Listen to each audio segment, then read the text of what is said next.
अपनी चर्चा को हम आगे बढ़ाएं उससे पहले कालचक्र के दर्शकों को हम बता दें कि अगर आप भी चाहते हैं कि आप लकी लॉकेट विजेता या लकी जन्म कुंडली विजेता बने तो इसके लिए आप नियमित कालचक्र देखिए और आप हमें ईमेल कर सकते हैं। हमारी ईमेल आईडी आपकी टीवी स्क्रीन पर भी दिखाई जा रही है, kalchakra@bagnetwork.in। ये हमारी ईमेल आईडी है जिसमें आपको लिखना है कि हमारे 7 दिन के कालचक्र कार्यक्रम का विषय क्या था, क्या आपने देखा उसमें, क्या आपको पसंद आया। साथ ही क्योंकि आपका कार्यक्रम है इसलिए आप हमें सुझाव भी अपने भेज सकते हैं, अपने प्रश्न पूछिए और उसके साथ अपनी पूरी डिटेल्स हमें भेजिए जिसमें आपका date of birth, place of birth, timing और आपका एड्रेस उसमें मेंशन हो। सोमवार के दिन हम जन्म कुंडली विजेताओं के नाम की घोषणा करते हैं और हो सकता है कि उनमें से एक नाम आपका भी हो। और चलिए चर्चा को आगे बढ़ाते हैं। सपने में अगर आपके पूर्वज आपसे पानी या भोजन मांग रहे हैं या सपने में आपके पूर्वज बीमार पड़ रहे हैं तो इसका आपके आने वाले भविष्य पर क्या असर पड़ेगा, आइए जानते हैं पंडित जी से।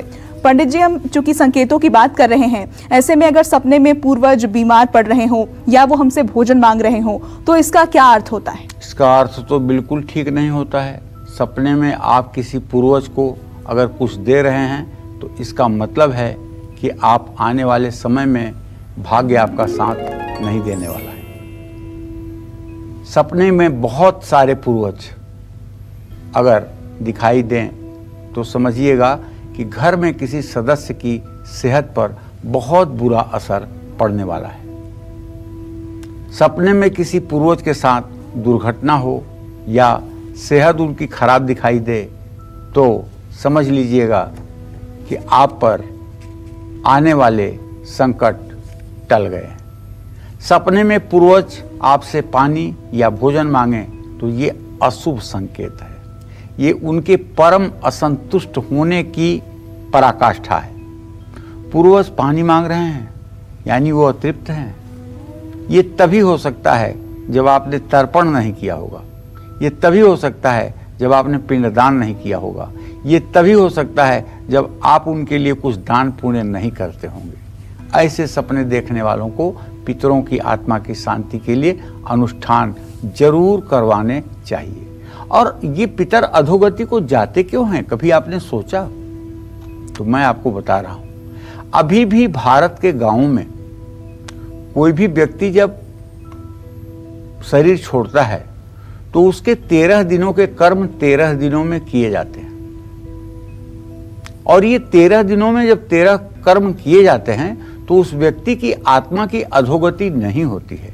निश्चित रूप से उस आत्मा की सद्गति होती है और 1 वर्ष तक पितरलोक में रहने के बाद वह या तो पुनः जन्म को प्राप्त होते हैं या अपने पुण्य और पाप के आधार पर स्वर्गादिक नरगादिक लोगों को जाते हैं।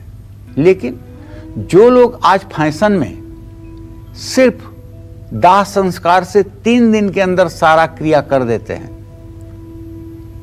दाह संस्कार करने के बाद कभी उठाला कर लिए, कभी रस्म पगड़ी कर लिए, कभी भोजन कर लिए, कभी ये कभी वो। अरे ऐसे सभी लोगों के पितर सिर्फ और सिर्फ प्रेत योनियों में जाते हैं और इतना कष्ट पाते हैं, इतना कष्ट पाते हैं जिसकी कोई पराकाष्ठा नहीं। और उनकी आत्माएं प्रेत योनि में भटकती रहती हैं, भटकती रहती हैं।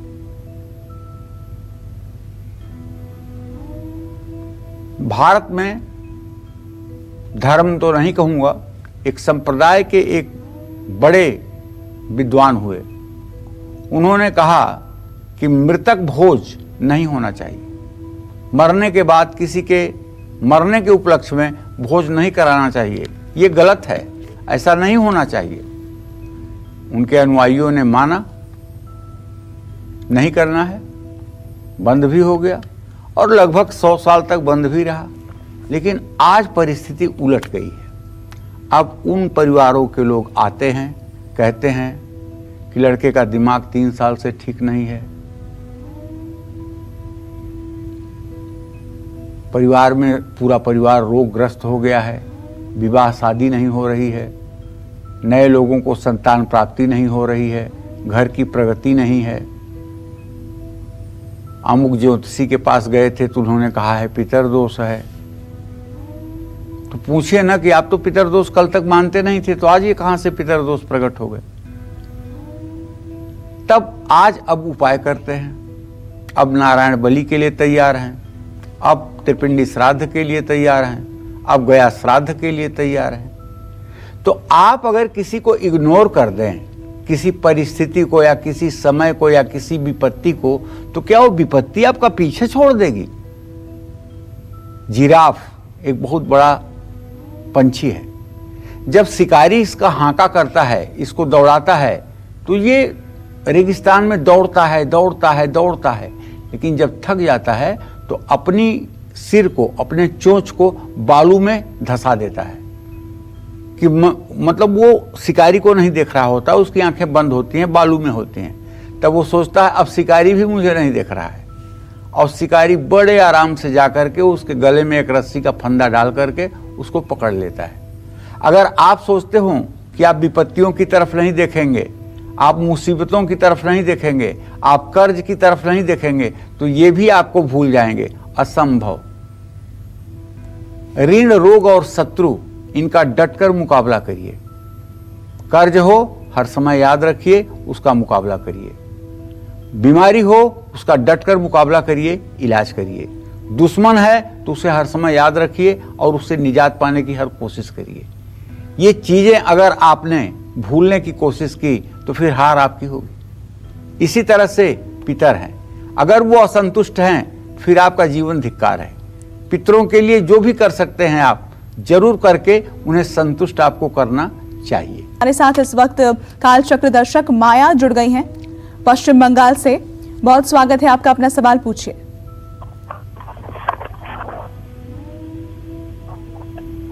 जी अपना सवाल पूछिए माया जी। हेलो जी हेलो। हाँ बोलिए। हाँ पंडित जी प्रणाम। हाँ सदा सुखी रहिए। पंडित जी हम अपने लड़का के बारे में जानना चाहते हैं, ठीक ना? उसका जन्म है 18/8/2005 जी और समय का 8:15 जी ठीक ना? दिन शुक्रवार है।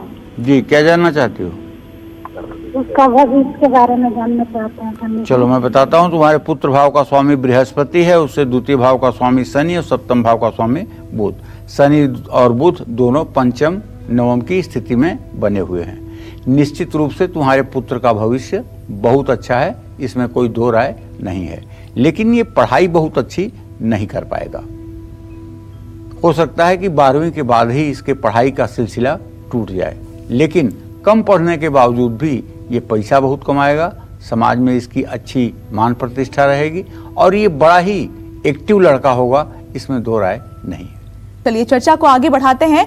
सपने में कोई मृत पूर्वज आपको अपने पास दिखे या आपको आशीर्वाद दे तो इसका क्या मतलब होता है? साथ ही अपने किसी जीवित व्यक्ति को सपने में मृत देखना, क्या ये शुभ संकेत है या अशुभ संकेत है? आइए जान लेते हैं इस बारे में। पंडित जी बताइए।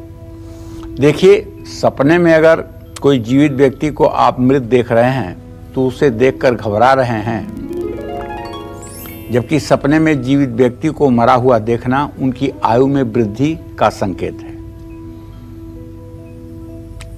जिसके बारे में आप देख रहे हैं कि वो मर गया ना, पक्का है उसकी आयु बढ़ गई। ऐसे में इसे बुरे सपने की श्रेणी में नहीं रखना चाहिए। सपने में अगर कोई पूर्वज हमें आशीर्वाद दे तो ये सफलता और शुभता का संकेत है।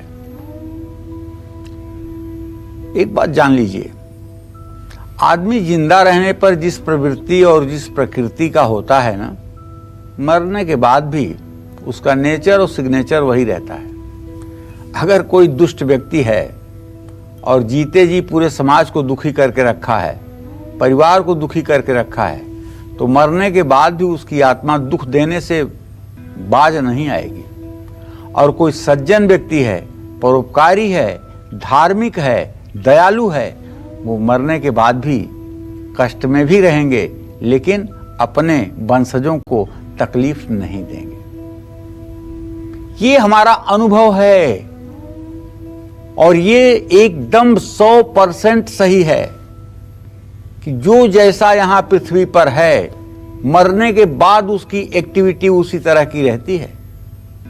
तो भाई, सपने में मृत परिजन आपको अपने बहुत पास अगर दिखें तो समझ लेना चाहिए कि वो आपसे अपना मोह अब तक छोड़ नहीं पाए हैं।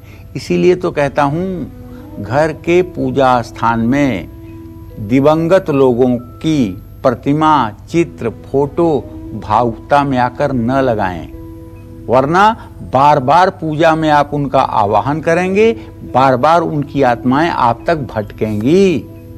देखिए, अगर कोई मृत परिजन बार बार आपके सपने में आते हैं तो ऐसे में पितरों को प्रसन्न करने के लिए आपको पितृपक्ष में क्या करना चाहिए, आइए जल्दी से जान लेते हैं इस बारे में। पंडित जी बताइए। देखो भाई, गरुड़ पुराण के अनुसार यदि कोई मृत परिजन बार बार आपके सपने में आता है तो आपको उनके नाम पर रामायण या गीता का पाठ कराना चाहिए। उससे भी उत्तम कराना चाहते हैं तो विष्णु सहस्त्र नाम का इस पितृपक्ष में एक पाठ रोज करना चाहिए, या जिस तिथि में वो दिवंगत हुए हैं किसी महीने की, उसी तिथि में इस महालया में, इस पितृपक्ष में 5 ब्राह्मणों को बुला करके और 108 पाठ आप विष्णु सहस्त्र नाम का करवाइए, हवन करवाइए और उन 5 ब्राह्मणों को भोजन करवा करके वस्त्र दीजिए। मैं पूरी गारंटी के साथ कहता हूं, ये उपाय आप करना शुरू कर दीजिए, खास करके अपने माता पिता के लिए, तो आप इसका परिणाम भी महीने 2 महीने में ही देखेंगे। परिजनों का अंतिम संस्कार पूरे विधि विधान के साथ कराना चाहिए। किसी कारण से अगर चूक हो गई है तो पितृपक्ष में विधि विधान से अपने पूर्वजों का शांति पूजन करना चाहिए, पिंडदान तर्पण करना चाहिए। नमस्कार, मैं हूं मानक गुप्ता। अगर आपको हमारा ये वीडियो पसंद आया हो तो इसे लाइक और शेयर जरूर करें, और हां, हमें सब्सक्राइब और फॉलो करना ना भूलें ताकि आप देश और दुनिया की कोई खबर मिस ना करें। तो जुड़े रहिए हमारे साथ और देखते रहिए न्यूज़ 24।